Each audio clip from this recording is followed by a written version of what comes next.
नचकेता और हिमाचार्य की वार्ता है।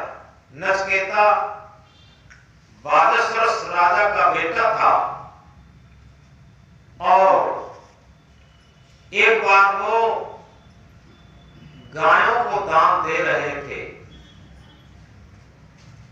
और बूढ़ी बूढ़ी गाय दान दे रहे थे जो चारा भी सही तरीके से नहीं खा पाती थी। दूध तो बहुत बड़ी बात है। तो उस नचकेता को जो किशोरावस्था में था उसे अपने पिता पर बहुत गुस्सा आया। उसने सोचा कि पिताजी हमारे मोह में जो बूढ़ी बूढ़ी गाय हैं वो दान में दे रहे और अच्छी अच्छी गायों को अपने गौशाला में रख रहे। तो पिताजी के पास गया। उसने कहा पिताजी हमको किसको दान में दे रहे। तो पिता ने नहीं सुना। अकेला बेटा था नचकेता। पिता ने नहीं सुना। दोबारा फिर जोर से कहा पिताजी हमको किसको दान में दे रहे। 3 बार नचकेता ने कहा कि पिताजी हमको किसको दान में दे रहे। पिताजी को गुस्सा आ गया और गुस्सा में कहा जा तुझे हिमाचार्य को दान में दे रहे। हिमाचार्य उस टाइम के बहुत बड़े आचार्य थे आध्यात्म क्षेत्र के। तो उसने अपना कपड़ा लत्ता समेटा और तुरंत ही पिताजी के पैर चरण स्पर्श किए और हिमाचार्य के पास चला गया। जब हिमाचार्य के पास पहुंचा तो उनकी जहां कुटिया थी आश्रम था वहां पहुंचा, लेकिन वो उस टाइम उपस्थित नहीं थे और उनके इंतजार में वो 3 दिन तक वहां बना रहा नचकेता और उसने न तो भोजन किया कुछ भी खाया पिया नहीं, केवल उनकी प्रतीक्षा में रुका रहा। और जब तीसरे दिन हिमाचार्य लौटे तब वहां के मूल निवासी लोगों ने बताया ये बेटा आया हुआ है 3 दिन का और इसने कुछ भी खाया पिया नहीं है और आपके इंतजार में है। तो हिमाचार्य अंदर से गदगद हो गए कि किशोरावस्था का बेटा और इसने कुछ भी नहीं खाया हमारे इंतजार में। तो कहा कि बेटा बताओ तुम्हारा कैसे आना हुआ। तब वो बात अपने पिताजी की सब दोहराते हुए कहा कि मैं अब आपकी शरण में आ गया हूं और आपके पास रहूंगा। हिमाचार्य ने कहा बेटा तुझसे मैं बहुत खुश हूं और तुझे हम वरदान देना चाहते हैं जो कुछ तू मांग ले। तो उसने एक तो ये कहा कि मेरे पिताजी की गुस्सा शांत हो जाए हमारे प्रति। दूसरा ये कहा कि जब मैं कभी भी वापस जाऊं तो मुझे ग्रहण कर लें। तीसरे में उसने कहा कि हम जिसके जानने से सब जाना हो जाता उस आत्मज्ञान को जानना चाहते। तो हिमाचार्य ने कहा कि बेटा ये 2 तेरे पहले के प्रश्न है इनको तो हम देने को तैयार हूं, लेकिन तीसरा ये तेरा प्रश्न है कि आत्मज्ञान ये तो मत मांग। चाहे सोना मांग ले चाहे चांदी मांग ले चाहे कितना भी वैभव मांग ले और चाहे सुंदरियों के साथ शादी मांग ले, ये सब मांग ले, लेकिन ये बात मत मांग। तो हिमाचार्य से नचकेता ने क्या कहा कि हिमाचार्य जी एक बात बताएं, क्या पत्नियों से शादी करके हम वास्तविक शांति और कल्याण को प्राप्त हो जाएंगे? क्या सोना चांदी मांग करके हमें आत्म शांति मिल जाएगी?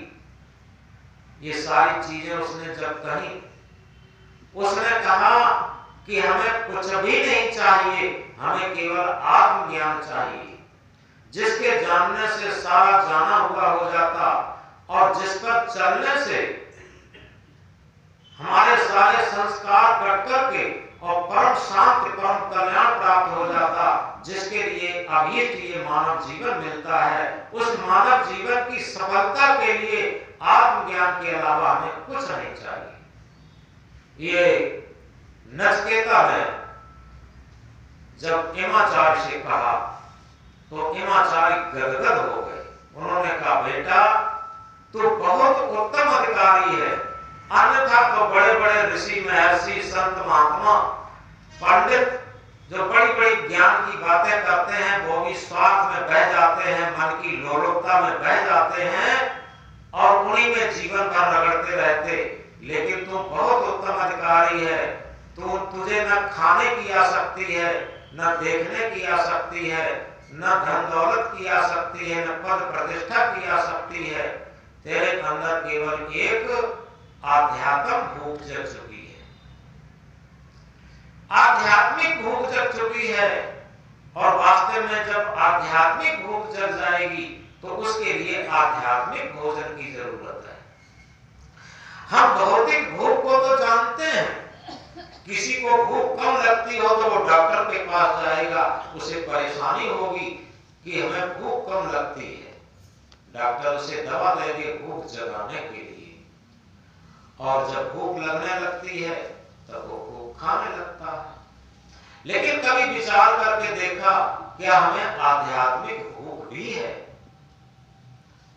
अगर आध्यात्मिक भूख नहीं है तो उसे आध्यात्मिक भोजन भी अच्छा नहीं लगेगा। जैसे ज्वर के ताप में अन्न क्षुधा न सिजाए, तैसे विषयी जीव को भक्ति नहीं सोहाए। जैसे ज्वर जब तेज चढ़ता है तो सारी भूख चली जाती, इसी तरीके से हमारे मन पर भी सांसारिकता का ज्वर चढ़ जाता है, भौतिकता का ज्वर चढ़ जाता है, स्वार्थपरता का ज्वर चढ़ जाता है, मन की लोलुपता का बुखार चढ़ जाता है, तब भक्ति अच्छी नहीं लगती, याद रखें। और जब भक्ति अच्छी लगती है तो सांसारिकता नीरस हो जाती। तुलसीदास ने क्या कहा, जहां काम तहां राम नहीं, जहां काम तहां राम नहीं, जहां राम नहीं काम, तुलसी दोनों होत नहीं, रवि रजनी एक ठाम।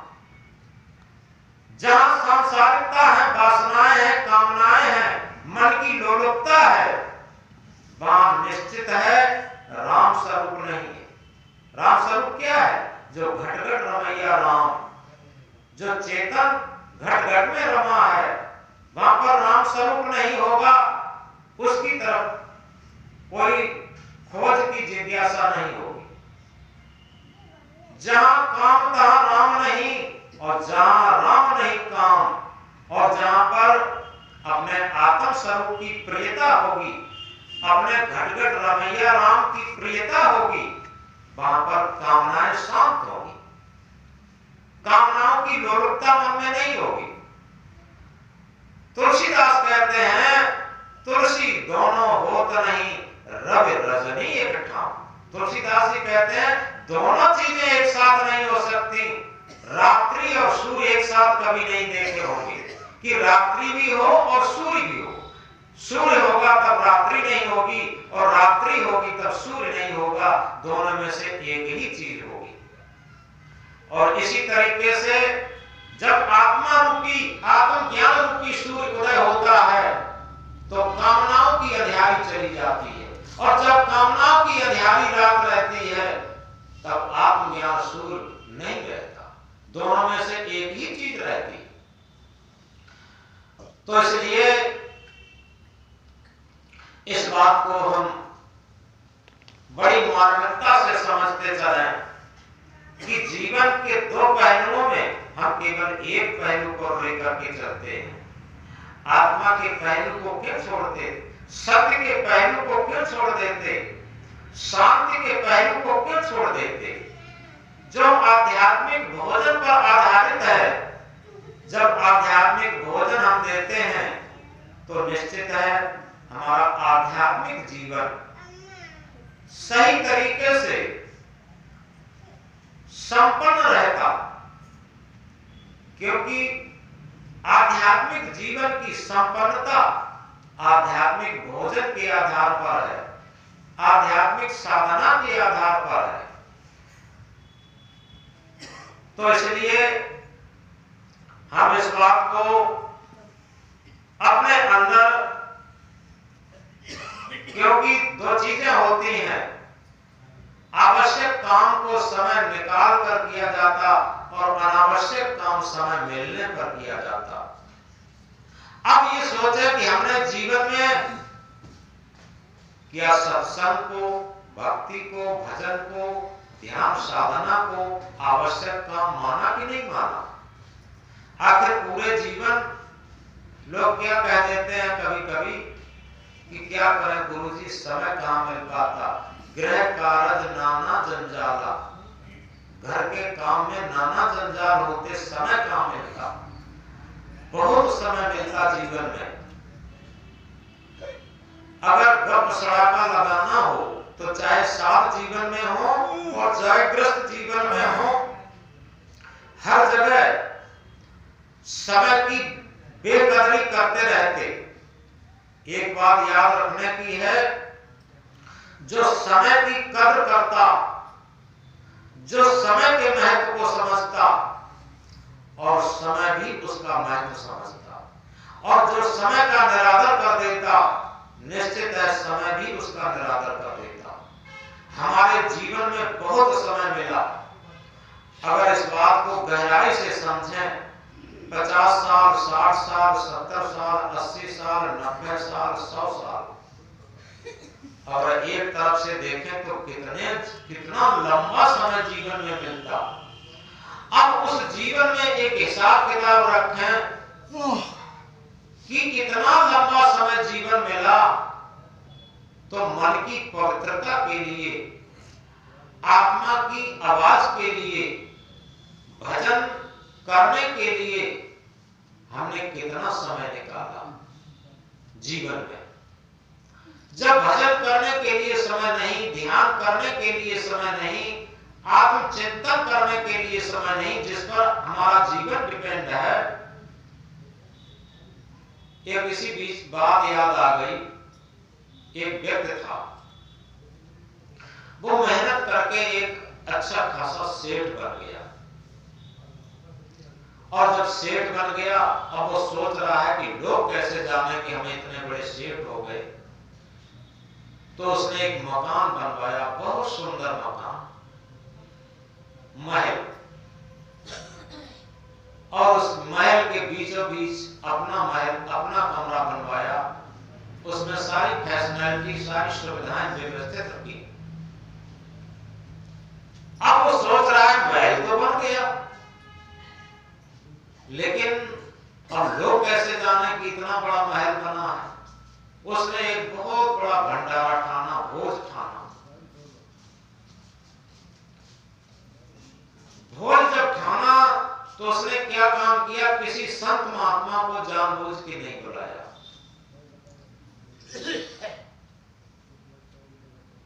संत महात्मा को जानबूझ के नहीं बुलाया और बहुत बड़ा भंडारा किया। तमाम लोग आए, भंडारा पा रहे थे।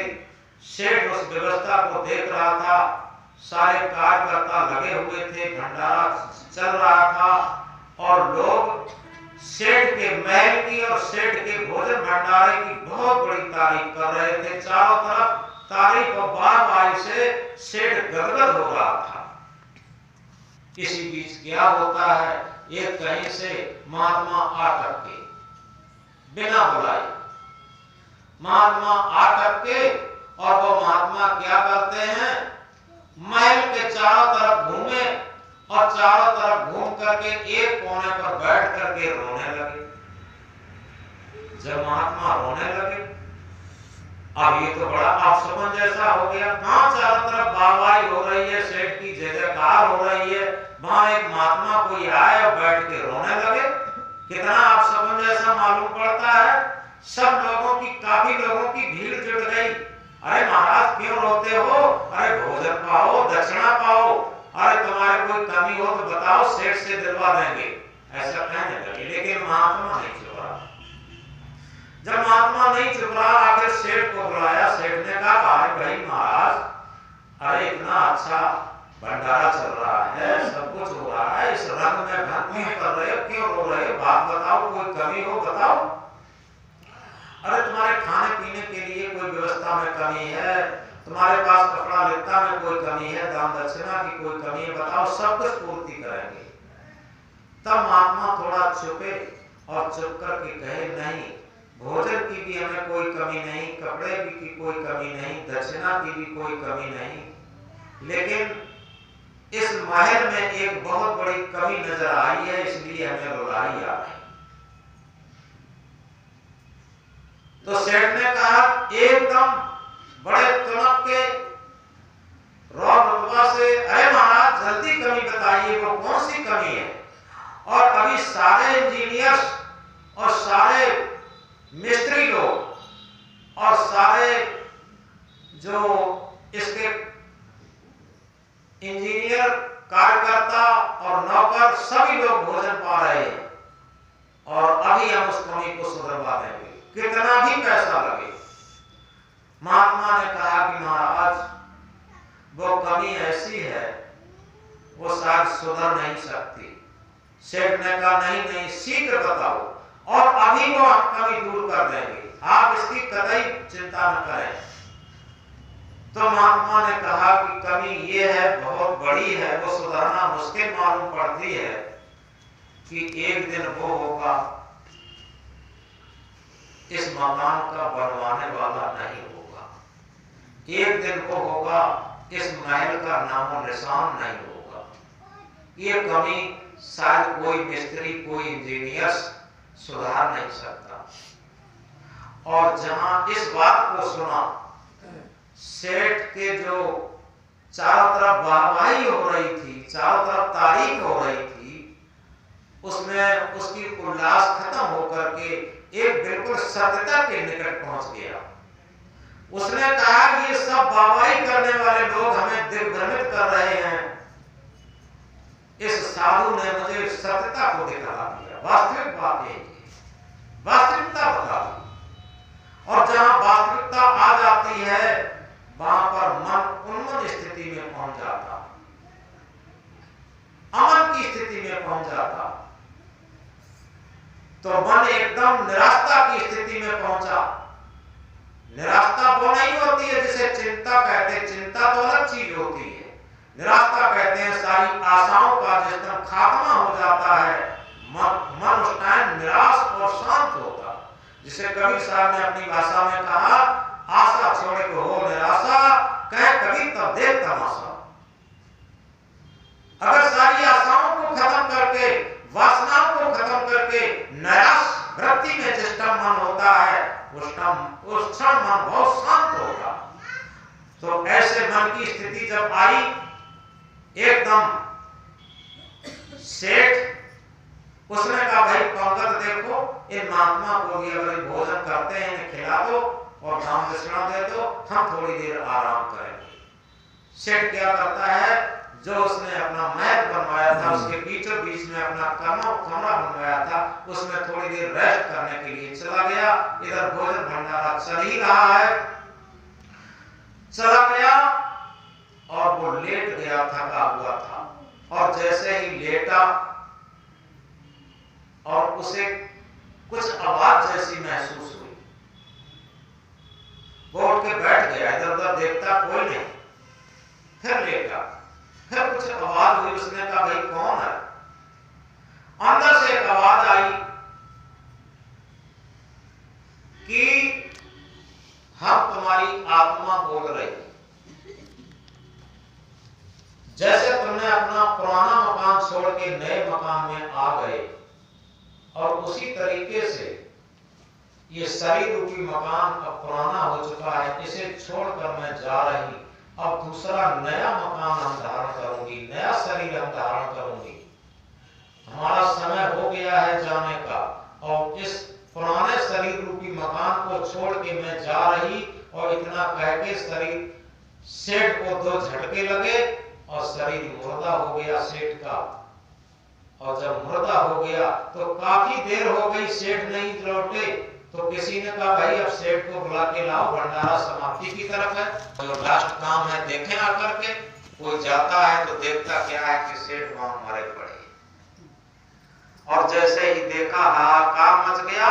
जहां बाबाई हो रही थी, चारों तरफ तारीफ हो रही थी, और एकदम गमगीन माहौल हो गया, और एकदम सब शोक की लहर दौड़ गई। सेठ खत्म हो गया, सेठ खत्म हो गया।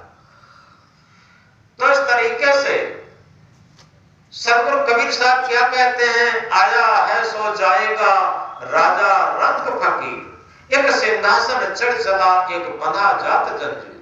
यहाँ माया है, उसे जाना पड़ेगा, चाहे वो राजा हो, रंग फकीर हो, कोई मतलब नहीं रखता, लेकिन जाने में बहुत डिफरेंस होगा, बहुत अंतर होगा।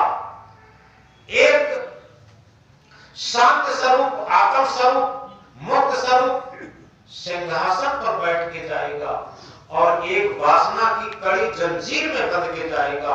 जिस तरीके से जेल के अंदर कैदी भी रहता है और जेलर भी रहता है, जेलर स्वतंत्र होता, जब चाहता अंदर जाता, जब चाहता बाहर जाता, और कैदी हथकड़ी और बेड़ी में बंध के रहता। और इसी तरीके से जो वासनाओं की कड़ी जंजीर में, कर्म संस्कारों की कड़ी जंजीर में बंध के जाता है, वो एक कैदी की तरीके से जाता है। और जो भक्ति पथ पर चढ़ के जाता है, मुक्ति पथ, कल्याण पथ, आत्म पथ पर चल कर के जाता है, वो मानो सिंहासन पर बैठ के जाता। कबीर जब हम पैदा हुए जगत हंसा हम रोए, ऐसी करनी कर चलो हम हंसे जग रोए। मनुष्य ही का बच्चा एक ऐसा बच्चा है जो रोते रोते जन्म लेता, शिकायत करते करते जीवन व्यतीत करता, और पश्चाताप के टप टप आंसू गिराते हुए चला जाता। मनुष्य के अलावा कोई भी पशु, कोई भी पक्षी रोते रोते जन्म नहीं लेता, शिकायत करते करते जीवन व्यतीत नहीं करता, और पश्चाताप के टप टप आंसू गिराते हुए नहीं जाता। आप देख लें, कोई भी पशु, कोई भी पक्षी, जो मनुष्य अपने को बहुत अहंकार करता है, बहुत गरूर करता है, वही रोते रोते जन्म लेता और शिकायत करते करते जीवन व्यतीत करता, और पश्चाताप के टप टप आंसू गिराते हुए चला जाता। तो सदगुरु कबीर देव क्या कहते हैं जगाते हुए, कबीर जब हम पैदा हुए जगत हंसा हम रोए। बच्चा जब जन्म लेता है तो क्या है, परिवार ढोल बजाता, समाज खुशी मनाता, लेकिन बच्चा रोता, हम रोए। ऐसी करनी कर चलो हम हंसे जग रोए। हम अपना ऐसा कर्तव्य बना के चलें, ऐसा भक्ति पथ बना के चलें, जिससे कि हम प्रसन्नता में जाएं और समाज हमारे लिए रोए। हम प्रसन्नता में कब जाते हैं, जब अच्छे संस्कार बटोरे हैं, भक्ति पथ पर चले हैं, शांति पथ पर चले हैं, आत्म पथ पर चले हैं, कल्याण पथ पर चले हैं, तो निश्चित है हम शांति में जाएंगे, प्रसन्नता में जाएंगे। और यदि हमने कुसंस्कारों को बटोरा है तो सारे कुसंस्कार हमें पश्चाताप की धधकती आग में झोंकते हुए जाएंगे। तो इसलिए